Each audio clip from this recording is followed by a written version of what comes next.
Hi guys, Reynold here, and today we're going for some more quick pick matches. I haven't recorded my match in the last couple days, mostly because I hadn't made any changes, and then I was very stumped with time, so I didn't have time to really plan around a different strategy or try to adapt. This time I do have a couple changes. I've swapped out my Luartha that I didn't run because she would just clump up with Joom with a Moor, and then hopefully More the Merrier will be able to do something differently where we go. So she's here, she's made to be fairly bulky. She's only 115. Hey, that's what I got, so we're gonna have to use her as is. And then I figured if I'm going to be running into ice, I have two powerful fire units that I can use, and that will be doing very well. They are not built for accuracy that much. Now, yeah, I do have an Alexandrite Ring on Sitya and the Odin Esper, but it won't be enough to hit somebody like Starlit Eleni reliably. So I'm not expecting to use them against Light at all, but I am expecting to use them if I get countered by Ice. Otherwise, I also have the option of running my two Wind people with Aerith. That's another alternative. So let's go in with these units and we'll see what happens.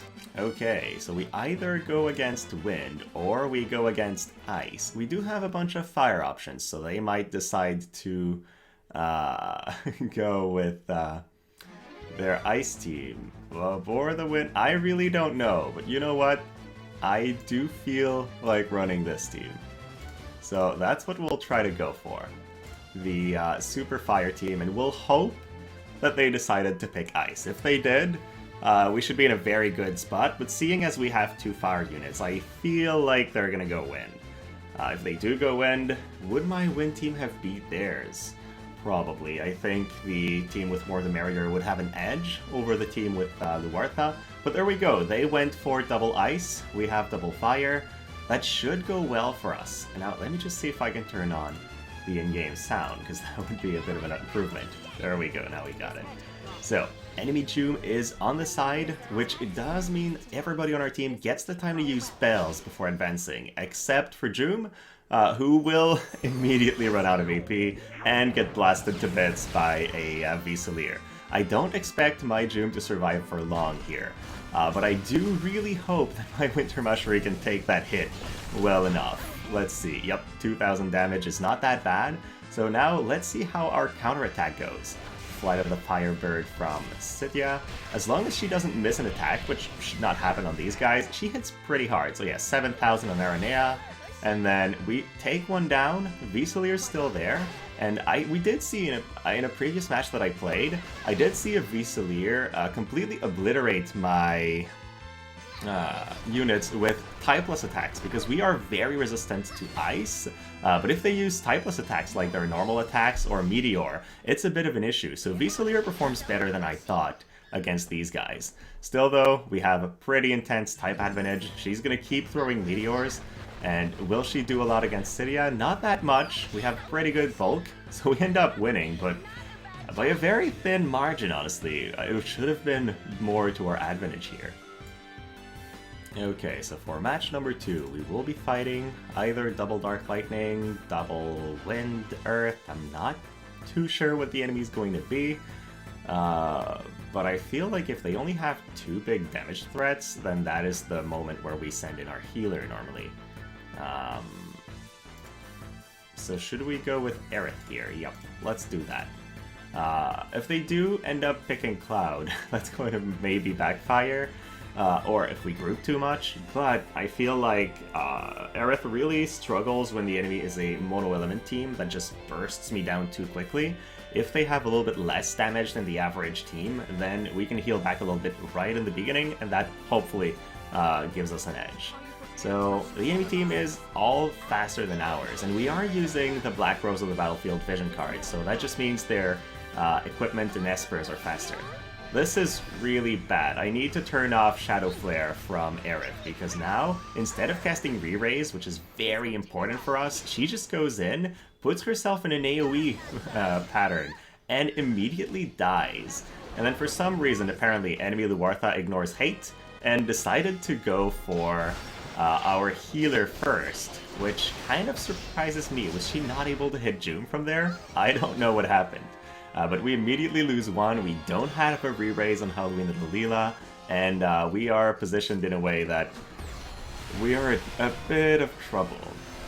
So here's the thing. I turned off basically almost every single attack from my Aerith, but I changed the vision card, and I didn't realize that this would allow her to use different abilities, so this would make her attack. So really, I should have turned off Shadow Flare. That's my bad here. Okay, this time, triple fire or double earth. In either case, I feel like I'm at an advantage here. I don't know how well these guys are going to be able to kill anyone on my team. Again, I could run the healer strat, I could go for Mono Mage, but I feel like the incoming damage is going to be low, and thus a healer should be a safe strategy. We'll see though, maybe I'll be surprised. I really don't feel like they're going to be running their Earth squad because I show too much wind. So what is it going to be?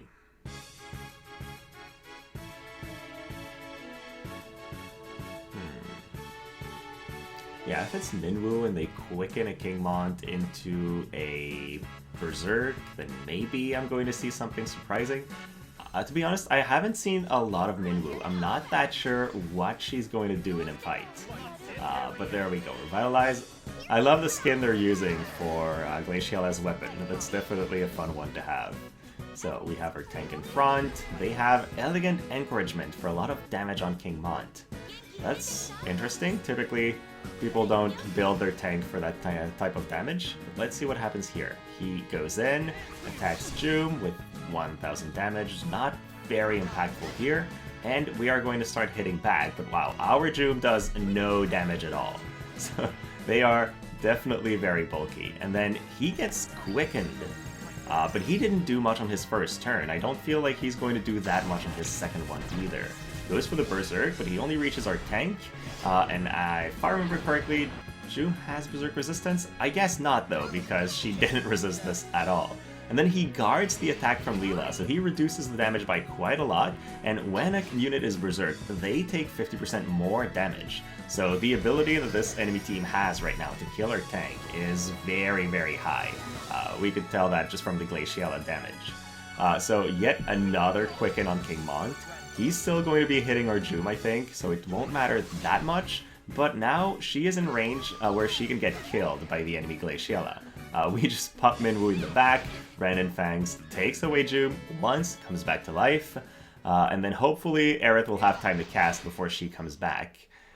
It did remove the Berserk because she died, so that's definitely a little bit of an edge. And at that point, apparently hate ran out on the enemy Kingmont, so even though he took so many turns because of the Quicken, it doesn't really matter. We just managed to stay healthy. And yeah, these fights go much better if my Aerith doesn't die very early on.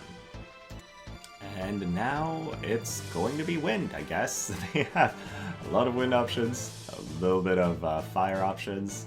I kind of feel like opposing wind to wind. I don't think Aerith is going to do too much against an enemy team that can do that much damage.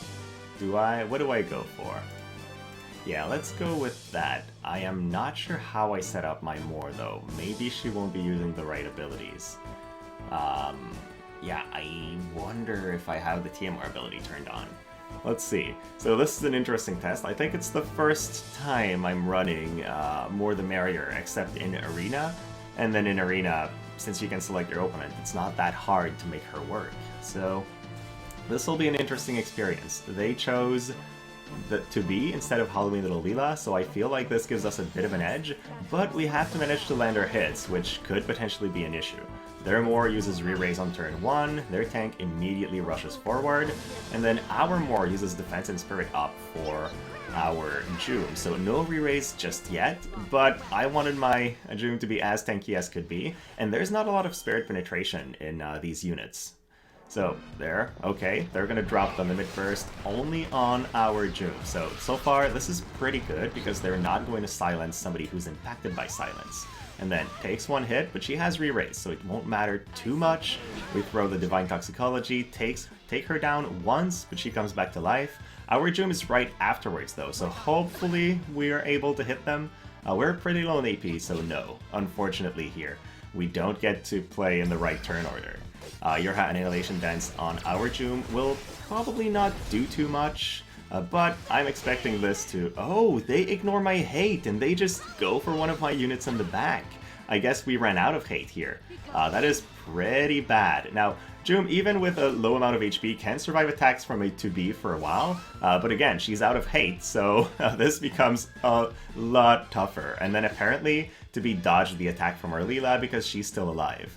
What's going to happen here? We target her with Animal Pumpkin this time. That's going to remove the evasion buff from Illusion.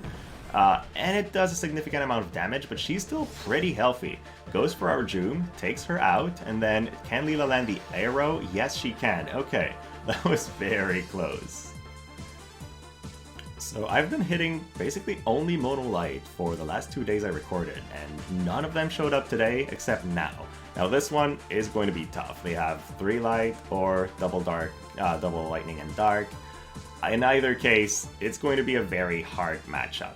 I think I have to go with my current team with Moore. She should be doing a pretty good job. I don't know if my setup's the best with her because of the way we are not getting re-raise off, but having extra defense and spirit on Joom has been pretty impactful in the previous match. She just tanked there for a very long time. Hopefully that happens again.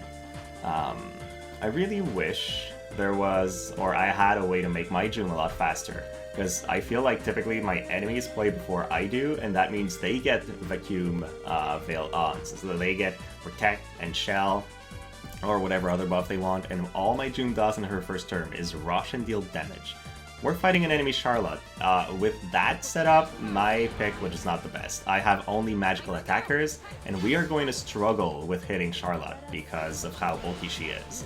They are not going to struggle with killing her physical tank though, so we are in a pretty bad spot. Let's see if Joom can somehow survive long enough. But again, it does not use her survivability buff on turn 1, so she only has a little bit more bulk from Moore. Moore might be an edge we have though, because she can silence, and so if she's able to hit the enemy mages with that and disable them from attacking, that is going to give us an edge. We hit one of them in an AoE right now. Good. Can Moore follow that up? Yes, she can, and uses the limit break. So even if this doesn't kill Black Rose Helena, it is likely to disable her. It's a kill, so it doesn't matter too much. Charlotte is still alive in front, and then we do use Vacuum Veil and split up a little bit, and by that I mean only our Halloween Little Leela is not going to get hit by that. I'm very scared. If Ibarra reflexes one of our hits, we are done. Now she's going to target... Oh no, she just has a large enough AoE to hit both. So Leela comes back to life, and now she has to kill Ibarra. But reflex, as I called it, gets the magic reflex, gets lucky enough to just dodge the hit, and at that point, we can't do much. We lose.